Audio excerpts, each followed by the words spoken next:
요셉에 대한 말씀을 우리가 지난 주간까지 6번에 걸쳐 말씀을 나누었습니다.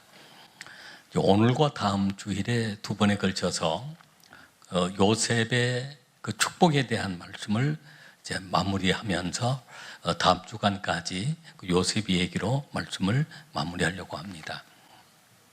이제 그 45장 지난번 용서에 대한 말씀을 나누었는데 그 말씀 이후에 일어났던 그 야곱을 통해서 요셉을 축복하기 전에 있었던 기종한 사건들이 있습니다. 오늘 그 사건들을 통해서 우리에게 주어지는 소중한 하나님의 음성을 듣기를 원합니다. 할렐루야. 첫째로 그 야곱은 죽기 전에 꼭 하고 싶은 일이 있었습니다. 45장 말씀으로 우리 45장으로 돌아가서 73쪽입니다. 창세기 45장 27절 말씀부터 28절 말씀까지 봉독하겠습니다. 그들이 또 요셉이 자기들에게 부탁한 모든 말로 그에게 말하며 그들이 아버지 야곱은 요셉이 자기를 태우려고 보낸 수레를 보고서야 기운이 소생한지라. 이스라엘의 조카도다. 내 아들 요셉이 지금까지 살아있으니 내가 죽기 전에 가서 그를 보리라 하니라. 아멘. 형들을 만난 그 요셉은 형들을 용서했고 화해했습니다. 그리고 그 아버지 야곱을 데리고 그 가족들을 다 데리고 애굽으로 모셔오라고 했습니다. 흉년이 2년이 지났고 아직 5년이 남아있는데 그 흉년 동안에 살아남으려고 하면 애굽으로 내려와야 될 그런 상황이었습니다. 그래서 형들이 돌아와서 야곱에게 아버지에게 보고를 합니다. 아버지, 우리가 애굽에 승량을 구하러 내려갔는데 그 총리를 만났습니다. 만나서 보니까 그 총리가 바로 아버지의 아들 요셉이었습니다. 이미 그 아버지는 요셉이 어린 시절 이제 그 형들을 만나러 보냈는데 그 형들이 돌아와서 얘기가 요셉을 그 동물들이 죽였다는 것입니다. 그래서 요셉의 옷을 보이면서 핏두성이 되어 있는 옷을 보이면서 이렇게 요셉이 동물들에게 쥐겨 잡아 먹혔다. 그 얘기를 들었던 그 아버지 야곱이 얼마나 마음이 아팠겠습니까? 차라리 내가 요셉을 보내지 말 것을, 내가 보내서 이런 일을 당했는가. 그렇게 평생을 오랜 세월 동안 마음 아파했고 슬퍼했습니다. 그런데 그 형들이 돌아와서 요셉이 살았고 요셉이 애굽의 총리가 되어 있다고 하니 야곱의 마음속에 새로운 희망이 생겼습니다. 내가 죽기 전에 내가 애굽으로 내려가서 내 아들 요셉을 만나야 되겠다. 이미 야곱이 연세가 많은 그런 나이인데 그런 희망이 생겨나니까, 그런 꿈이 생겨나니까 기운이 소생함을 느끼게 되었습니다. 할렐루야. 애굽까지 먼 나라까지 내려가야 하고, 그리고 야곱은 그렇게 애굽으로 내려가서는 안 된다는 그런 어떤 신앙관을 가지고 있었습니다.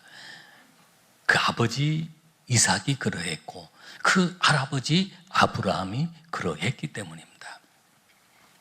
그런데 애굽의 총리가 되어 있다는 요셉의 얘기와 이 기근 때에 애굽으로 내려오라고 하는 그 아들의 요청을 받고 내가 죽기 전에 그 아들은 꼭 보고 내가 죽어도 한이 없겠다. 반드시 그 아들은 만나야 되겠다.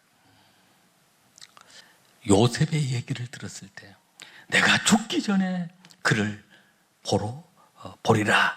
내가 반드시 만나리라고 하는 그러한 간절한 소원인 것입니다. 사람은 누구나 이런 소원, 소망들을 가지고 살아가다 보면 어느 순간에 그런 소망이 이루어지고 또 희망이 이루어져 가는 것을 보게 되어집니다. 오늘 여러분은 어떤 버킷리스트를 가지고 있습니까?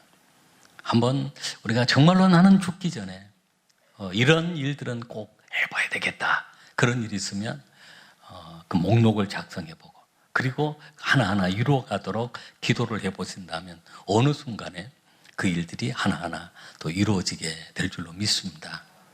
어떤 분들은 목사님, 저는 꼭 성지순례를 한번 다녀오고 싶어요. 아니면 뭐 선교를 꼭 한번 다녀오고 싶어요. 쉬운 일들은 아니죠. 그러나 연세가 더 많아지기 전에, 연세가 많아지면 가장 어려운 게 비행기 타는 게 어려워집니다. 장시간 비행기 타는 게 굉장히 어려운 그런 상황들인데, 그러한 어떤 버킷리스트. 그래서 야곱은 내가 죽기 전에 내 아들 요셉을 보리라라고 하는 그러한 간절한 소원, 그 소원이 결국은 이루어지게 되어지는 것입니다. 두 번째로 야곱은 애굽으로 내려가는 그 중요한 일 앞에서 브엘세바로 올라가서 희생 제사를 드립니다. 46장 말씀 1절로 3절 말씀 우리 한번 같이 읽겠습니다. 이스라엘이 모든 소위를 이끌고 떠나 브엘세바에 이르러 그의 아버지 이삭의 하나님께 희생 제사를 드리니 그 밤에 하나님이 이상 중에 이스라엘에게 나타나 이르시되 야곱아 야곱아 하시는지라. 야곱이 이르되 내가 여기 있나이다 하매 하나님이 이르시되 나는 하나님이라 내 아버지의 하나님이니 애굽으로 내려가기를 두려워하지 말라. 내가 거기서 너로 큰 민족을 이루게 하리라. 아멘. 아멘. 4절 말씀도 우리 한번 같이 읽겠습니다. 내가 너와 함께 애굽으로 내려가겠고 반드시 너를 인도하여 다시 올라올 것이며 요셉이 그의 손으로 내 눈을 감기리라 하셨더라. 아멘. 야곱은 이런 중대한 제 가족을 데리고 애굽으로 내려가는 일입니다. 이방 나라로 내려가는 일입니다. 그러나 요셉을 만나야 하고 이 기근을 피해야 되기 때문에 애굽으로 가기는 가야 되는데 이를 하나님이 허락하시는가? 하나님이 기뻐하시는가? 하나님이 허락하면 갈 것이고 하나님이 허락하지 아니하면 안 갈 것이다. 그런 믿음으로 브엘세바에 올라가 희생 제사를 제단을 쌓습니다. 그렇게 제단을 쌓고 나니까 그날 밤에 하나님이 야곱에게 찾아오셨습니다. 야곱에게 말씀을 하시는 것입니다. 애굽에 내려가기를 두려워하지 말라. 내가 너와 함께 할 것이다. 그리고 너는 큰 민족을 이루어서 다시 올라오게 할 것이다. 약속을 허락하신 것입니다. 하나님이 그 언약을 주셨던 것입니다.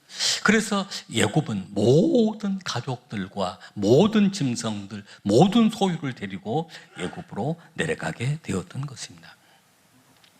그렇습니다.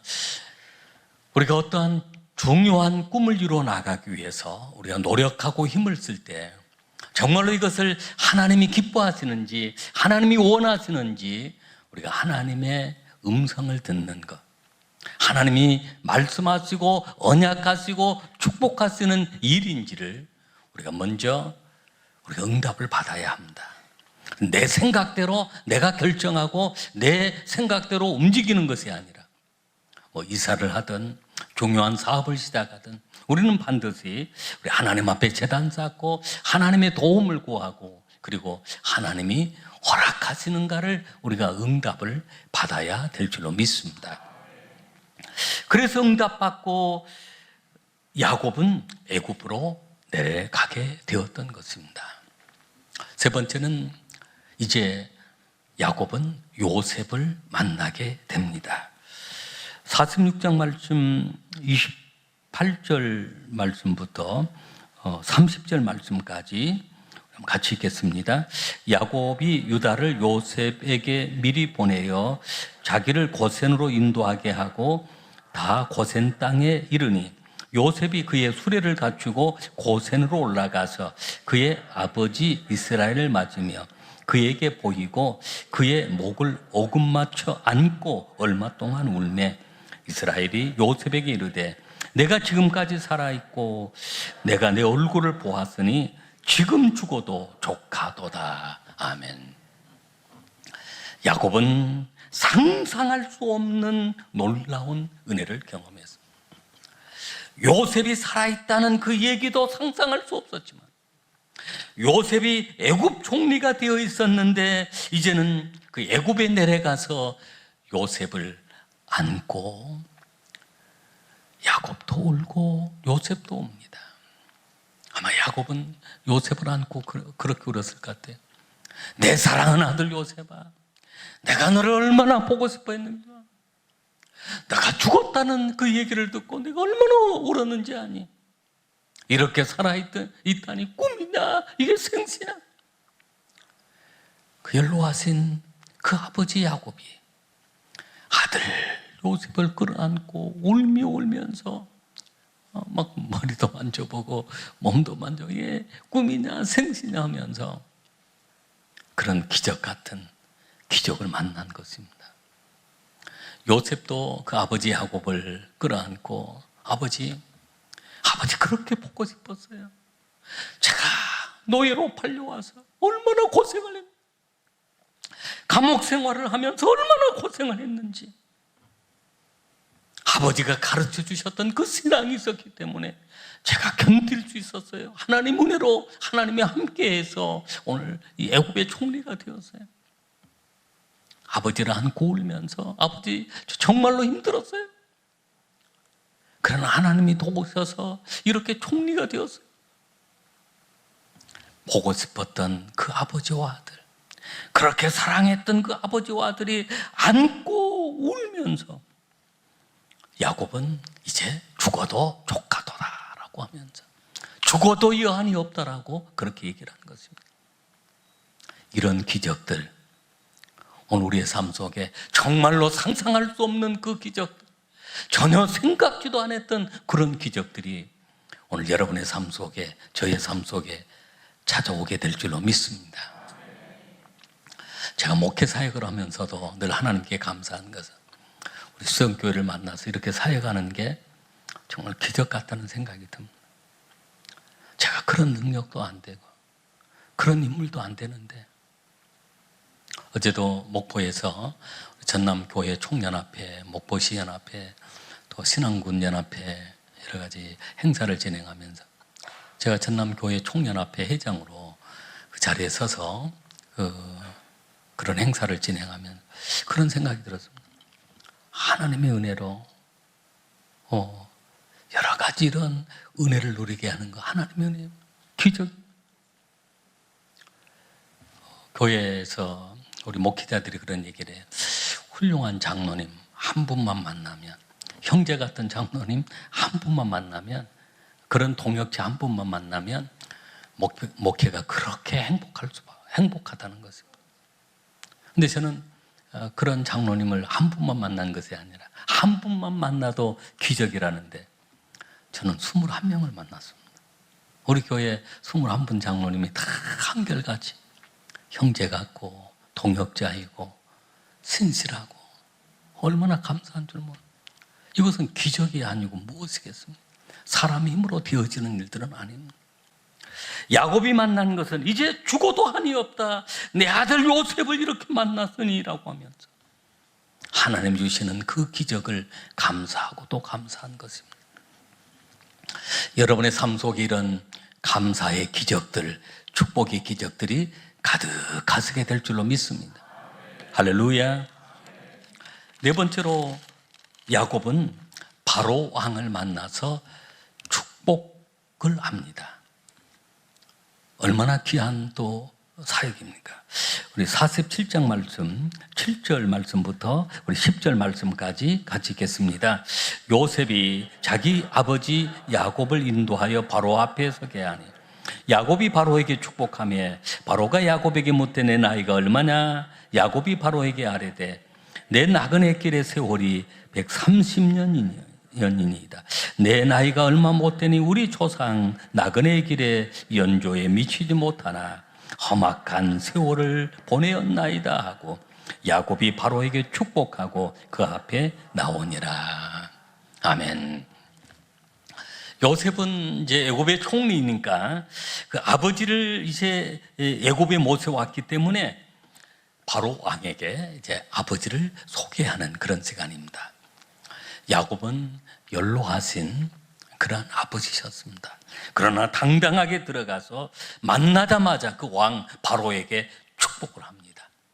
오늘 이 왕궁에 평안이 있을지어다 라고, 축복이 있을지어다 라고 하면서 축복을 합니다. 그때 바로가 야곱에게 물어봅니다. 당신 나이가 얼마나 됐습니까? 얼마나 되시오? 그랬더니 내 나이가 130인데 이 나그네 길, 우리 조상의 나이만큼은 미치지 못하지만 그래도 지나온 삶은 아주 험악한 삶을 살았습니다. 그리고 대화를 마치고 난 다음에 다시 바로에게 축복을 합니다. 하나님은 우리 하나님 자녀들에게 축복권을 주셨습니다. 여러분이 평안을 빌면 그곳에 평안이 임할 것입니다. 그곳에 축복을 빌면 축복이 임할 것입니다. 하나님이 하나님께서 그 자녀들에게 주시는 특권입니다. 우리가 신방을 가거나 어느 집을 방문하면 그 집에 가서 먼저 축복을 빌어야 합니다. 그리고 또 나올 때 축복을 빌어야 합니다. 우리가 수없이 세상에 많은 사람들, 세상에 재력 있는 사람들, 권세 있는 사람들 만나지만 우리가 두려워할 필요도 없습니다. 담대한 마음으로 하나님을 증거하고 하나님의 이름으로 축복해야 합니다. 오늘 이곳에 하나님의 평안이 함께할 것입니다. 하나님을 믿어야 합니다. 하나님을 의지해야 합니다. 우리가 담대하게 선포해야 될 줄로 믿습니다. 그때 그 가정을 괴롭히는 악한 영들이 떠나가고 그 가정에 비로소 참 평안이 임하게 되어지는 것입니다. 하나님이 주시는 놀라운 특권입니다. 그래서 야곱은 바로 왕이지만 바로 왕 앞에 평안할지어다 라고 또 나오면서 하나님의 이름으로 축복하노니 평안할지어다 라고 그렇게 축복을 하는 아주 당당합니다. 우리 하나님의 자녀들은, 우리 믿음의 사람들은 오늘 이 당당함이 필요한 것입니다. 여러분들 축복할 수 있기를 바랍니다. 마지막 5번째 야곱은 에브라임과 므낫세를 축복합니다. 48장 말씀 20절 말씀 같이 읽겠습니다. 48장 20절입니다. 그날에 그들에게 축복하여 이르되 이스라엘이 너로 말미암아 축복하기를 하나님이 내게 에브라임 같고 므낫세 같게 하시리라 하며 에브라임을 므낫세보다 앞세웠더라. 아멘. 그 요셉이 이제 바로의 꿈을 해석하고 난 다음에 애굽의 총리가 되었는데 바로 왕이 그 요셉으로 하여금 결혼을 하도록 하고 가정을 이루게 했습니다. 그때 아들을 낳았는데 큰아들 므낫세를 낳았습니다. 므낫세 이름은 하나님이 잊어버리게 하신다라고 했습니다. 요셉이 총리가 되어 있지만 마음에 큰 상처가 있습니다. 그렇게 자신을 미워했고 바랐던 그 형들 여전히 생각하면 그 분노의 감정, 어떤 경우는 막 자다가도 벌떡 일어나는 그런 아픔이 있습니다. 그런데 하나님이 결혼을 하게 하고 므낫세를 딱 낳게 해서 므낫세 잊어버려라. 하나님이 잊어버리게 하신다. 잊어버리라고 하신다. 여러분, 우리가 살아가면서 크고 작은 많은 상처들을 안고 살아갑니다. 여러분, 잊어버려야 합니다. 상담학에서 보면 그런 그 분노 치유 가운데 그런 부분이 있습니다.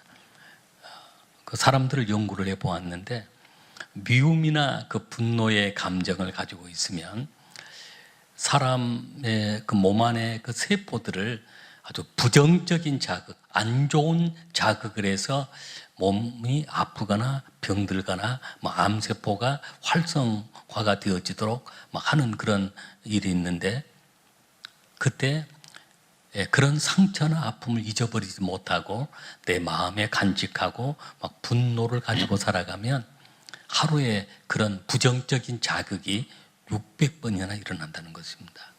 어느 순간에 그런 자극으로 인해서 암세포가 활성화가 되어지고, 그리고 여기저기 몸이 탈이 생기고 무서운 병들이 생겨난다는 것입니다.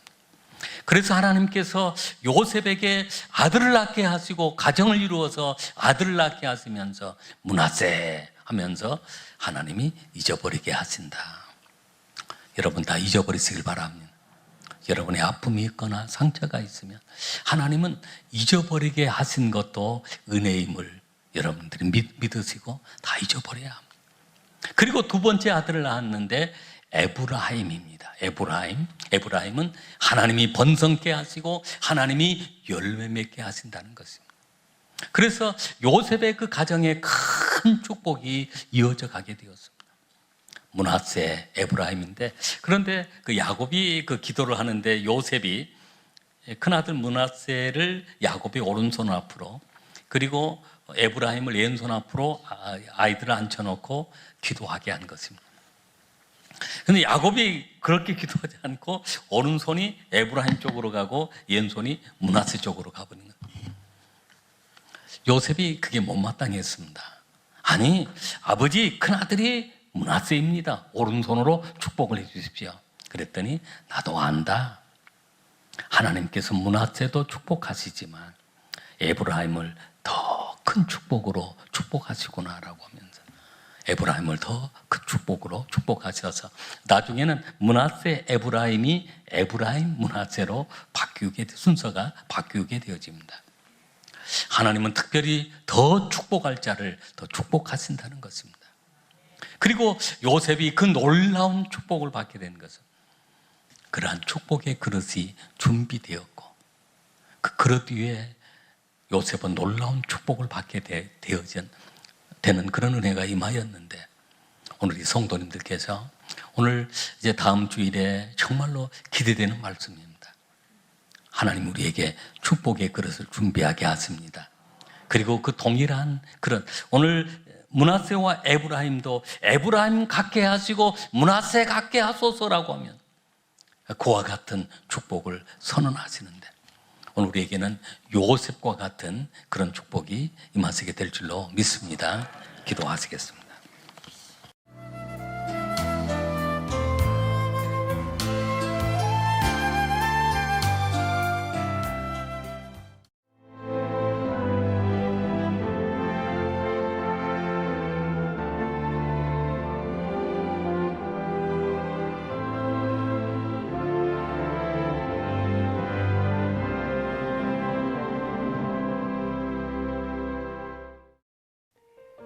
CBS를 사랑해 주시는 전남 지역 청취자 여러분, 안녕하십니까? CBS 재단 이사장 꿈의 교회 김학중 목사입니다.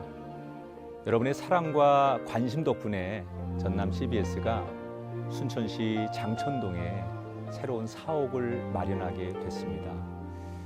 이 방송국 사옥이라는 것은 단순히 건물을 짓는 의미에 지나지 않습니다. 전남 지역 복음 전파와 특별히 다음 세대를 위한 미래 비전을 세우는 일입니다. 코로나19로 모든 활동이 중단되고 또 관계가 단절되는 상황이지만 우리 CBS 방송만큼은 우리의 발길이 닿지 않는 곳까지 구석구석 하나님의 말씀을 전하는 위대한 힘을 지니고 있습니다.